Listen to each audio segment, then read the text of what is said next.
Hello and welcome to episode 13 of Fergo and the Freak. I'm that bloke from Rugby League Project, Andrew Ferguson. You can find me on Twitter at AndrewRLP, and joining me is League Freak, who you can find on Twitter at League Freak. How you doing there, mate? Pretty good. I'm really looking forward to this episode. It's another great guest that we've got coming on, and this will be fantastic. Yep, today we have Brien Seeney, the man behind the NRLPhysio account on Twitter. How you going there, mate?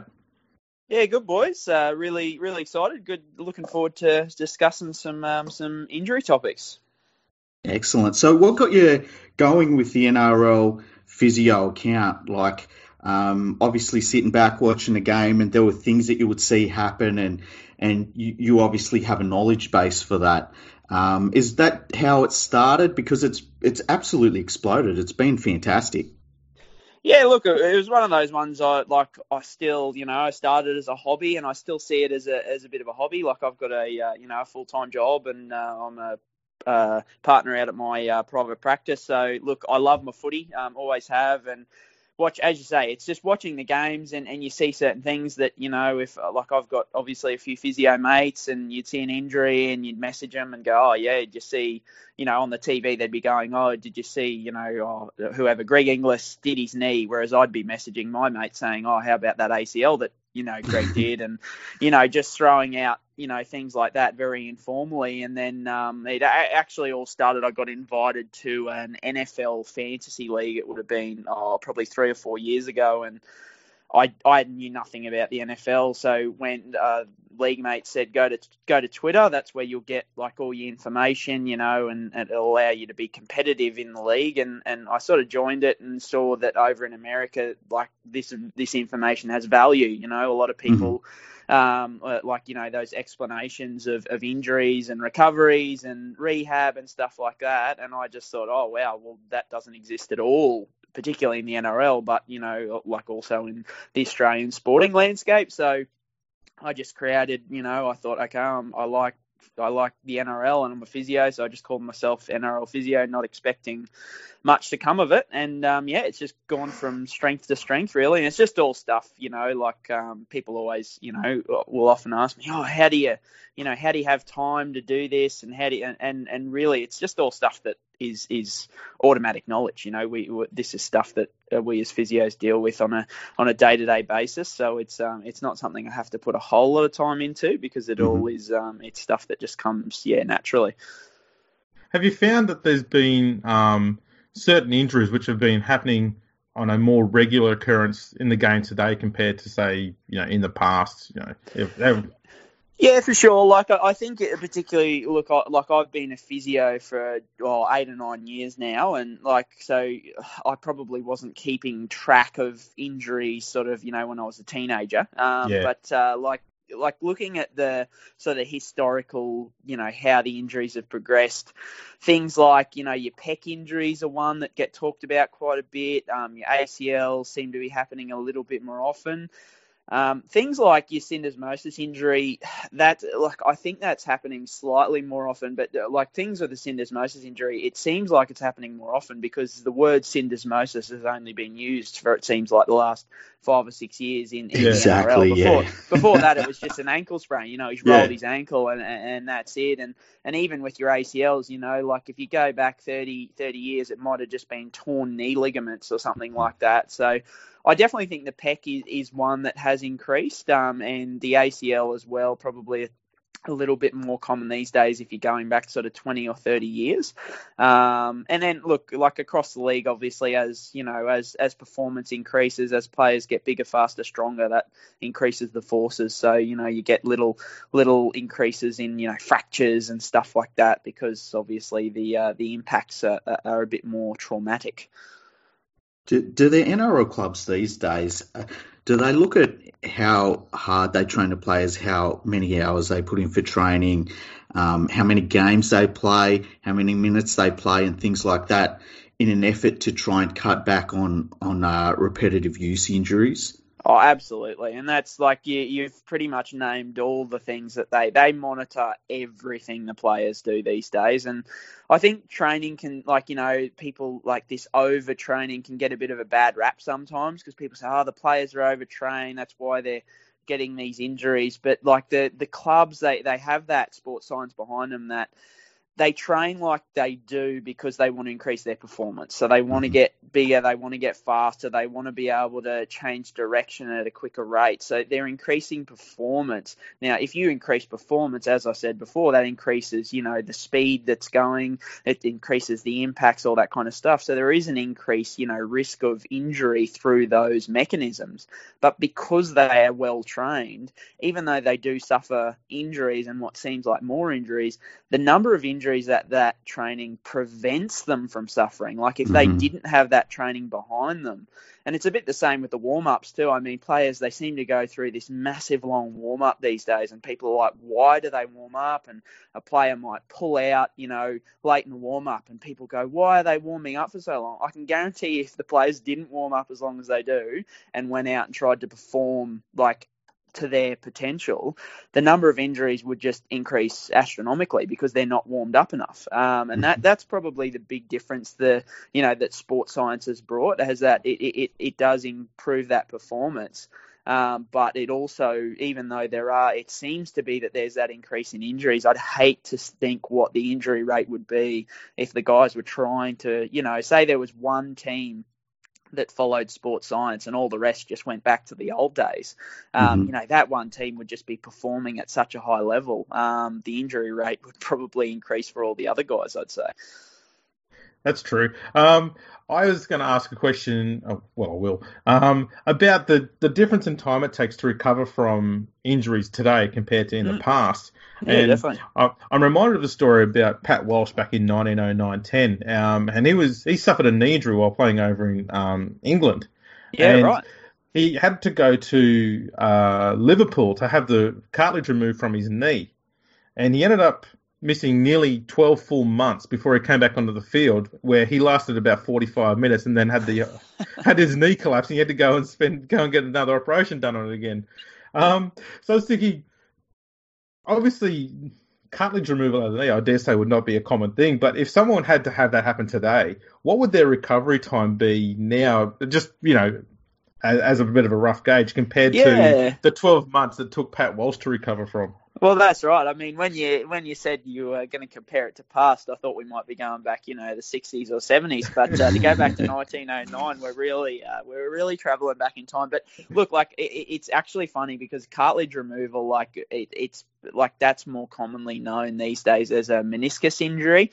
So like some of the meniscus trims, and it just shows you the improvements in medical science that we've had, particularly if we go over the last 100 years. But players are coming back after 4 to 6 weeks from a minor meniscus removal, and so they just go in arthroscopically. So I imagine back in 1909 they probably had to open them right up, to get in there to try and remove whatever they needed to remove. Whereas these days, it's a couple of little keyholes.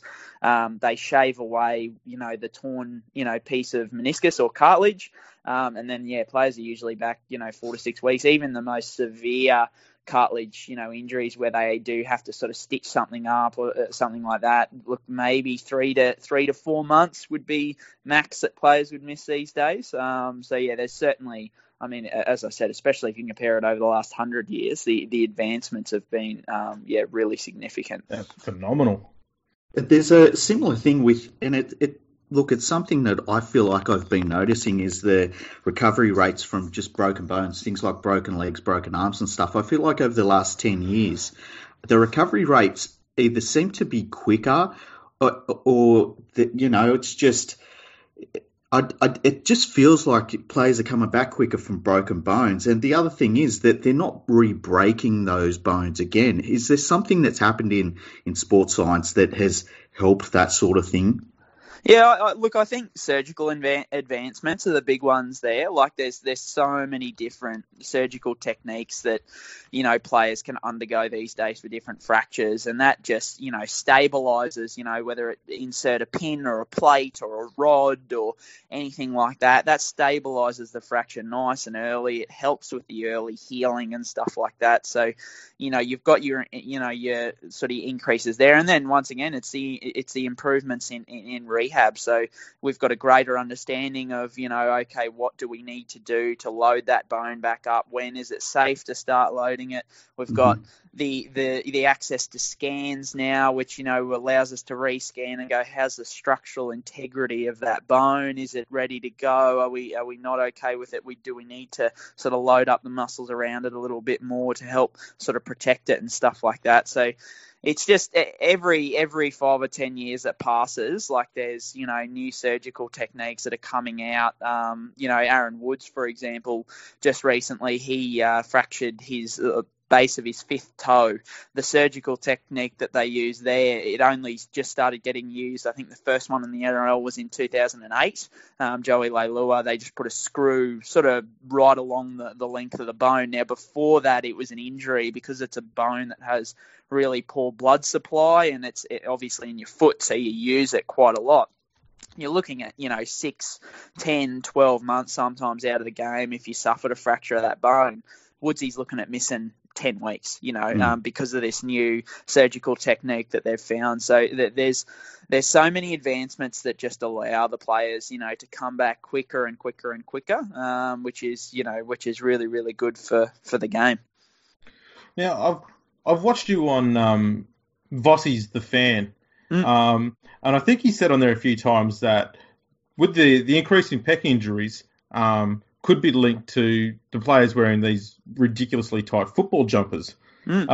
Is that something that's the attire that the players wear? Is that something that can actually lead to a lot of injuries like that? And would that also be linked to, I suppose, boots being tighter? I guess having an increase in injuries on ankles and stuff. I don't know. Just sort of absolutely. Yeah, so look, like I'm going to call, and I do call this one the Vossi theory, the pec injury one, because look, it's not one that's been specifically studied, and Vossi he's very, very firm on his belief, and looking into it, that when in the old days with the looser jerseys, we used to see a lot of hand and wrist injuries, even elbow injuries, because your hand would get caught in that loose jersey. So that would, cause different injuries in those regions. So I sort of said to Vossi, look, there could be some merit into it because, if you're not getting those increased forces through the hands and the elbow, then it passes it up to the next biggest spot, and that's shoulder and pec and stuff like that. I do think the pecs sort of definitely more come down to the players getting, bigger, faster, stronger, particularly in through the chest and the shoulders. They're like the where the pec usually tears is through the tendon, or where the tendon attaches into the muscle at the front of the shoulder there. And so you've got these growing muscles, these growing forces, but the tendon tends to stay approximately the same size. The tendon can't sort of grow quite as much as the muscle can. So that, the increased forces through that area, and especially with how explosive the game is, like most pec injuries are those explosive injuries. But yeah, look, mentioning the boots, you actually hit the nail right on the head. So a big part, and I talked before about the improved performance. So lighter, and what I call a scientific word here, but grippier boots. So boots that are lighter, they allow the player to run faster, change direction quicker, jump higher, all that kind of stuff. It's really good for performance. So, players are able to, get down a short side that they wouldn't have been able to before, and step guys that they wouldn't have been able to before with the old boots, because they're lighter, they're quicker, all that kind of stuff. But with lighter boots, there's a bit less support. And then the biggest thing is, if you've got grippier boots and you're changing direction sharper and faster, which what we call the ground reaction force is a lot greater. So there's actually quite a few studies done by Dr. John Orchard, who's an he used to work for the Sydney Roosters, looking at the effect of grip and the amount of grip the surface between the surface and the boot has on lower limb injuries. And it's actually the better that grip is, the higher risk there is of injury, particularly like your ACLs and stuff like that.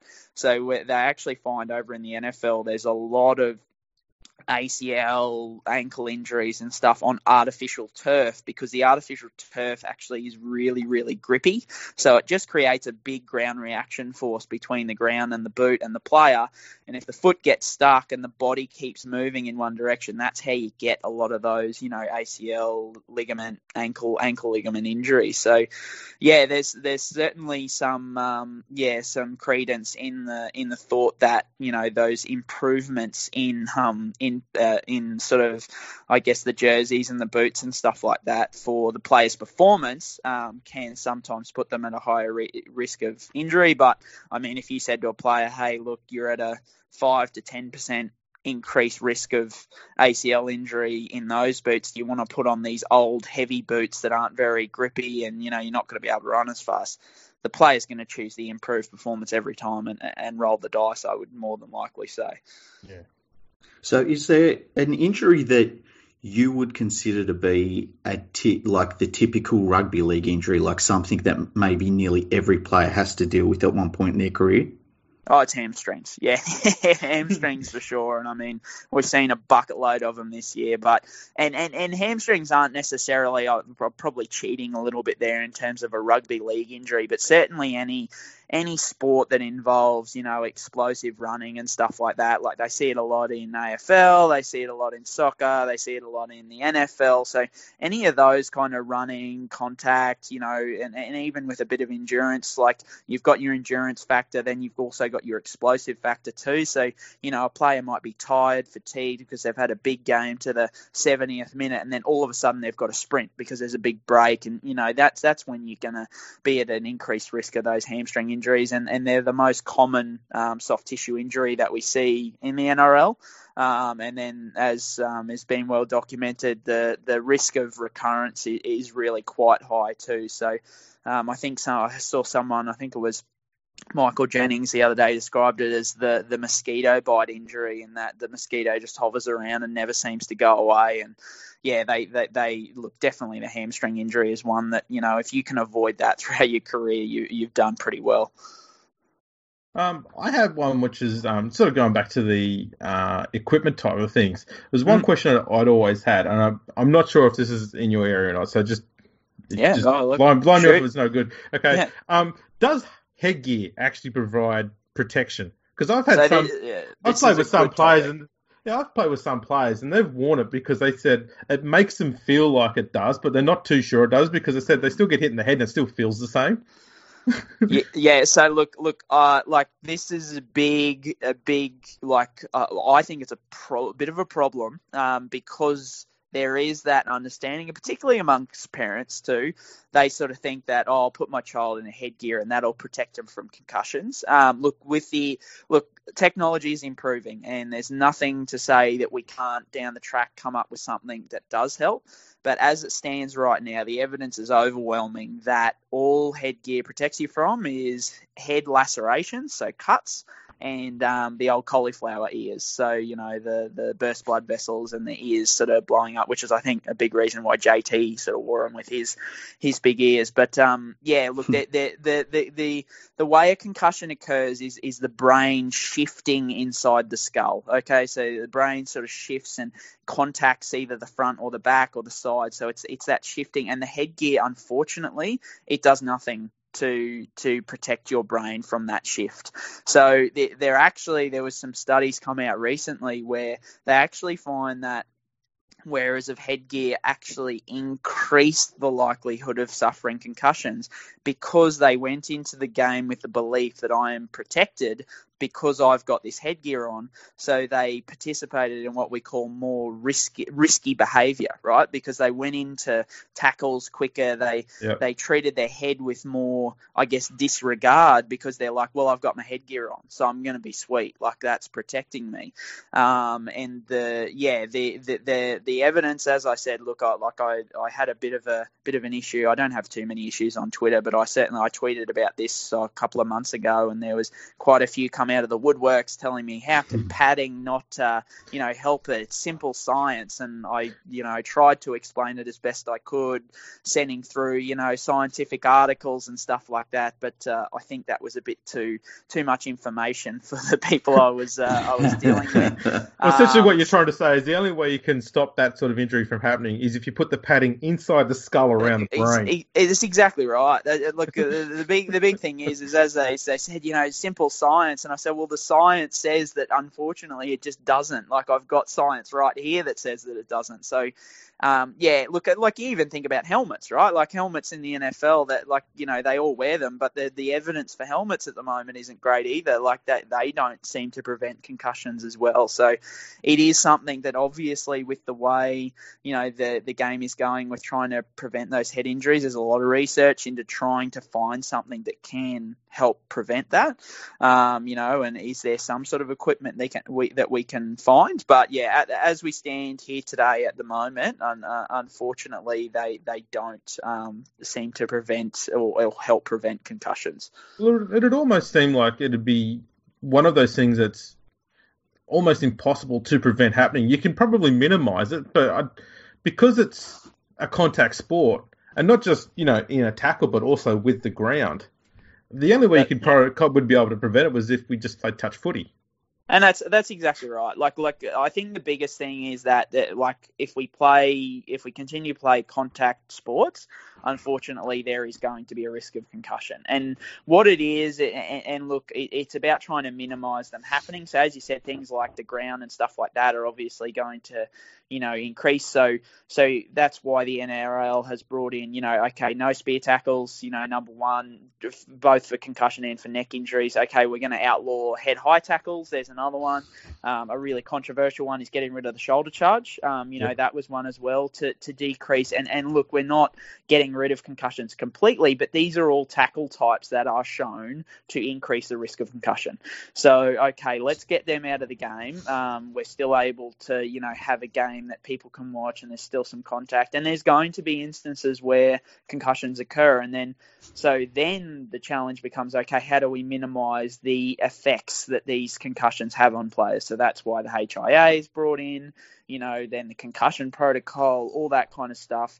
So it's all like, while there's contact sports, like in 100 years I might be proven wrong, but there is just no way you can prevent these concussions from happening completely. But these two priorities are A, to try and reduce the number of them occurring through, rule changes and stuff like that. And I think it was under 19s rugby over in the UK, they actually trialled recently no tackles above nipple height, which was quite interesting. Once again, like, we sort of had a joke in amongst the medical community. I'm like, what do you cut two holes out in the jersey to see where the nipple height is? Like, what if you have sensitive nipples though? Like, man, what about those players? But so are we saying that on the nipple would be bad, or is that the sideline? They were trying to say, they wanted to keep people away from above the nipple to try and again reduce concussion risk. But I think that it just made the game. There were penalties galore. It was just a penalty-a-thon, and it just wasn't, I guess, feasible. But yeah, that first challenge is to reduce it through, rule changes and whatnot. And then the other thing is to reduce, the effects that concussion has, to try and minimise the effects that has on players. So what the nipple height rule would have had a devastating effect on the women's game, just saying. So the one thing I wanted to ask you about was, it must be frustrating when you see people talking about concussion rates in other sports, such as the NFL, which has very, very different game dynamics to a rugby league match. Even rugby union, there's quite a few differences between the situation players get in a rugby union match compared to a rugby league match, especially when you're hearing it from people that are talking from authority, and that they've only seen the game on TV for, while they've been sitting at home dressed up as a pirate. That must be very annoying when you see people talking in authority from that point of view, when they're not looking at the studies from the NRL itself about actual rugby league matches. Yeah, and it's a very, very good point. I think it happens too much a lot of the time. Like, there seems to be a lot of people who, make assumptions and make conclusions based off, one singular study that they've read, or they've read one article that says this, or they've watched one, as you say, they've watched one game of the NRL where this one incident happened, and then sweeping generalizations of, this and that. And it happens in a lot of sports, but, obviously I've got a bit to do with, rugby league, so you see it a bit there as well. And I think the biggest thing is that I'm probably a little bit biased in these situations, but you have to go back to the science, and the science isn't one study, it's not one game, you need more sample size than that. You need to look at it as a whole, and I think the NRL is well documented that the big thing with concussions is it's just we know a lot less than we need to learn. So in other words, there's a lot more about concussions that we still need to learn than we already know. It's such an unknown thing. So all you can do as a sporting body is try and keep up with the current science. So what we know right now, what does the science show? What do the studies show? And I think the NRL is really, really good at that. They copped a lot of flack around and look, as a spectator, I certainly, to lose the shoulder charge was like, oh, damn, you're going to lose those big hits. And that was such a big controversial decision that the NRL made. But in terms of player safety and in terms of, decreasing concussion risk, that was massive, because those hits, not only the direct contact, but the whiplash as well, because whiplash is a known mechanism for concussion.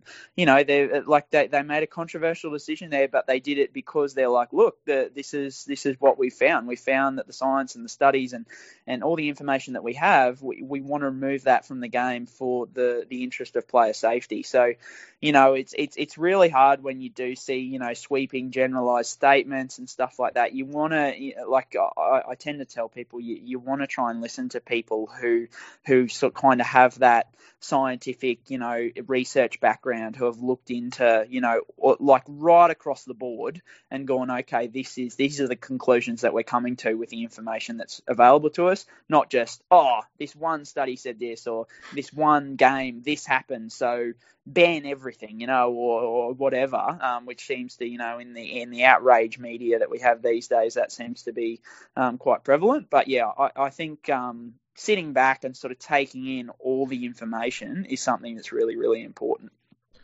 One thing I was going to ask, I think I may even asked you this on Twitter, is how important is it to get a physio or a trainer to a player who's injured on the field as quickly as possible? Because we had the NRL bring in these rules at the start of the year to try and help players get treated on the ground quicker and to communicate with the refs a bit in a more organised fashion. But then we had the whole issue over Nene McDonald's injury, where play went on for a while there.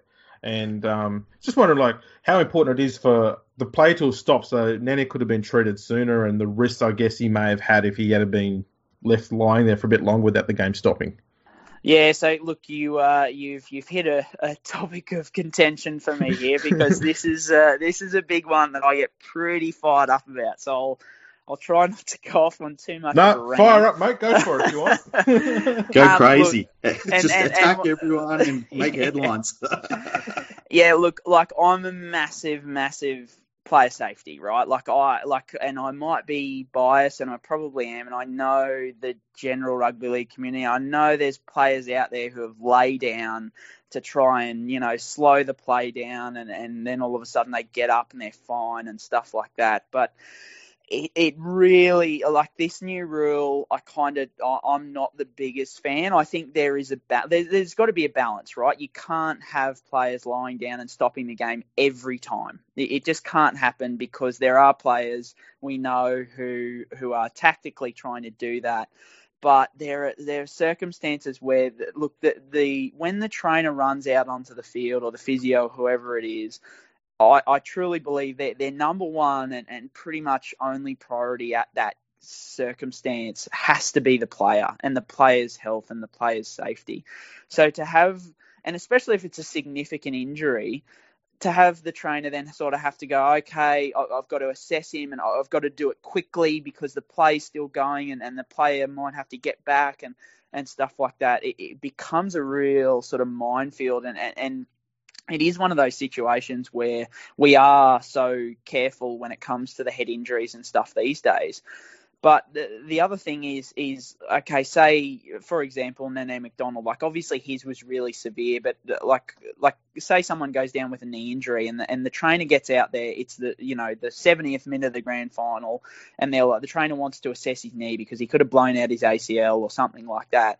But the player's kind of like, oh my God, we're defending on our line. Like, I've got to get back there because the play hasn't stopped. Now, if that guy's blown out his ACL, the trainer hasn't been able to do a proper assessment. He could go and then dislocate his knee because he doesn't have, his ACL protecting him, which can cause permanent long-term damage. I know I'm talking extremes here. You got to. But I sit on the side of, if we're going to err on the side of time wasting or player safety being our priority, I would much rather err on the side of player safety than time wasting. I can deal with us stopping the game one or two times too many for a player who's okay, than not stopping the game for a player who's not okay and having something, catastrophic, occur. I fully agree, mate. I actually said on a podcast a few weeks ago that I think what needs to happen is, instead of this silly system where the trainer has to contact the touch judge official, who's probably gone way downfield, as happened with the Nene McDonald issue. That's right. Yeah, exactly. Why don't they have the trainer automatically mic'd up directly to the ref or the bunker? Yep. So they say, you need to stop it. He's not good. And that way everything just stops immediately on the spot. Why have this, as League Freak mentioned, it's like Chinese whispers thing going on where you're trying to deal with a bloke with a busted ankle. Yeah. Love that idea. I think it's like, that's perfect, because then like this whole thing, and I do believe there's some credence, like if the trainer sort of stops the play and then the player gets up because they had a cramp or something, then absolutely, that whether it be the player or the trainer or whatever should be, look like there can be some punishment there because, look, they've stopped the game in knowing it was a cramp.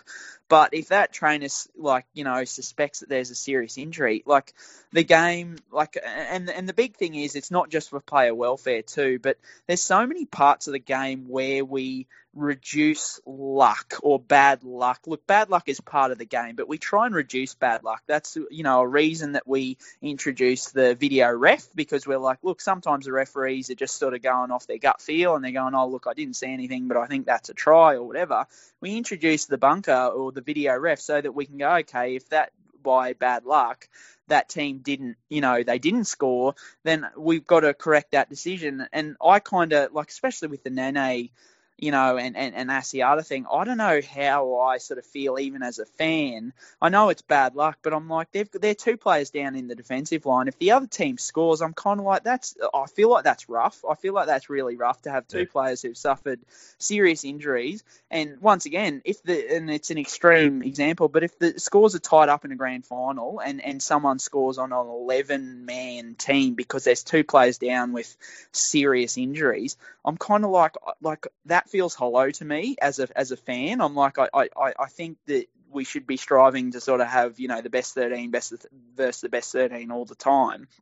So even from a game perspective, taking player welfare out of it, I think it's a little bit, it's a little bit dodgy to sort of, want to play on in those serious injury circumstances. So I think it certainly there's a balance. We can't have players, going down, but I think your idea is great. I think having that direct communication and being able to be like, look, I've had a good assessment here. I think there's a real issue. I need to get this player off the field, so I can assess him properly, because you can't do a proper assessment out on the field, or a thorough assessment. Okay, I need to get this guy off. Guys, stop the game. Boom, it's done. It's good to go. I think that's a great idea. I've got a question about because we've talked about it before, when a player, say, dislocates their shoulder, and fans will be at the game and they'll be like, oh, that's terrible and stuff. And they, the next day they're not thinking about it, while that player might not have slept since he dislocated his shoulder. Absolutely. Is there an injury in rugby league that, and I'm thinking about something like a groin injury or something that sounds pretty basic, but that their recovery for is just horrifyingly bad, that people don't realise how bad it is. Oh, mate, look, like you've kind of hit the nail on. Like, I obviously wanted to educate people on injuries and different things and provide information. But a big thing I really try and do is raise awareness on that. That, like, sometimes we get caught up in, player gets injured and then player gets announced 4 to 6 weeks out. And that's kind of all people really either worry about or talk about. They're like, okay, player got injured, player's out for 4 to 6 weeks. I've got to change my fantasy team or whatever. Yeah. But there's so much. Not only does the player go through, especially those ACL injuries and stuff like that, they go through a lot of hard times, both mentally and physically. But then the hard work of the rehab team behind, it's not as simple as, 4 to 6 weeks out, he's going to sit on his bed for 4 to 6 weeks and let it heal. There's a lot of hard work that goes in behind the scenes. So I try and raise a bit of awareness on that, because I think that's really important to shine a light on the hard work that both the players and the rehab staff do. But I'd say the big injury, back to your question, sorry to rant, but the injury that is definitely the one is those rib cartilage injuries and rib injuries. Sort of people hear them and they go, oh yeah, there's no fracture, it's just a rib injury. But look, in our sort of medical circles, that's called the police injury, and it's every breath you take, every move you make. And I'm sure there's people out there listening who've suffered rib injuries, rib cartilage injuries, and seriously, the pain is astronomical, and it's so hard. You twist over in bed, you breathe, you cough, you sneeze. Like, it is extremely painful. And sometimes I get people going, oh, how's like Paul Gallen and JWH missed like 3 weeks with rib cartilage injuries recently, and I get people messaging me, how are they still out? There's no fracture, should be fine. And I'm like, seriously, the pain that they cause is through the roof, and it makes it so hard to sleep, to move, to breathe. So if you ever hear of a player suffering a rib cartilage injury and they're out for a couple of weeks, know that they're not sort of, wussing it or anything like that. It is the pain is really severe. Well, mate, we've got to let you go because you've actually got to go and treat some people. I do, yeah. So, look, it's been absolutely fantastic having you on, mate. Thanks for dropping by. And you can catch you on Twitter at NRLPhysio. Been great having you on, mate. We might see if we can get you on later on, and we might ask you some more questions as well later on. Yeah, mate. Look, more than happy to come on, boys. Sorry, I do get on a bit of a rant train sometimes, so apologies for all the talking. But that's why really we love you, mate. It. All we do is rant. Don't worry about it. Yeah. Perfect. You fit our mold very well. No, good. No, really appreciate it, guys. I'll chat to you later in the year. All right. Thank you. Thanks, mate. See ya.